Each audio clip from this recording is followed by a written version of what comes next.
লোকসভা নির্বাচন নির্ঘণ্ট কবে প্রকাশ করবে কমিশন, কত দফায় ভোট, এ নিয়ে জল্পনা তুঙ্গে। ভিডিওটি শেষ পর্যন্ত দেখুন। চ্যানেলে নতুন হলে সাবস্ক্রাইব করুন, পাশে থাকা বোতামটি বাজিয়ে দিন।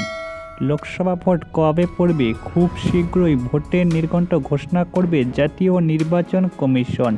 সূত্রের খবর, সবকিছু ঠিকঠাক চললে আগামী মার্চ মাসের দ্বিতীয় সপ্তাহে ভোটের নির্ঘণ্ট প্রকাশ করবে কমিশন। লোকসভা ভোট নিয়ে প্রস্তুতি তুঙ্গে নির্বাচন কমিশন। অন্যদিকে রাজনৈতিক দলগুলি প্রার্থী বাছাই, প্রচার পরিকল্পনার সহ ইতিমধ্যে একাধিক বিষয় নিয়ে ব্যস্ত হয়ে পড়েছে। এইসবের মাঝেই প্রশ্ন, 2024 সালে লোকসভা ভোট কবে শুরু হবে, কবে প্রকাশ হবে নির্ঘণ্ট? কয়েক সপ্তাহ আগে সোশ্যাল মিডিয়ায় ভাইরাল হয়েছে দিল্লির মুখ্য নির্বাচন কমিশনের একটি চিঠি। সেখানে উল্লেখ করা হয়েছে 18তম লোকসভা নির্বাচন শুরু হবে এপ্রিলের 16 তারিখ। সেই জল্পনা জোরালো হতে এ বিষয়ে মুখ খুলেছে জাতীয় নির্বাচন কমিশন। এক প্রেস বিবৃতিতে জানিয়ে দেওয়া হয়, লোকসভা ভোটের প্রস্তুতির জন্য আপাতত 16 এপ্রিল সামনে রাখা হয়েছে, তবে দিনটি এখনও চূড়ান্ত হয়নি।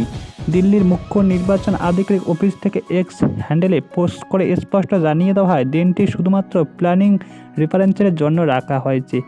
এখন জানা যাচ্ছে, ইতিমধ্যে দেশের একাধিক রাজ্যে পর্যবেক্ষণের জন্য পৌঁছে গিয়েছে কমিশনের সর্বোচ্চ আধিকারিক। খতিয়ে দেখছে সংশ্লিষ্ট রাজ্যগুলিতে লোকসভা ভোটের প্রস্তুতি।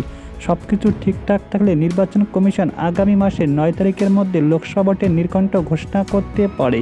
মার্চের দ্বিতীয় সপ্তাহে ঘোষণা হতে পারে লোকসভা ভোটের দিনক্ষণ।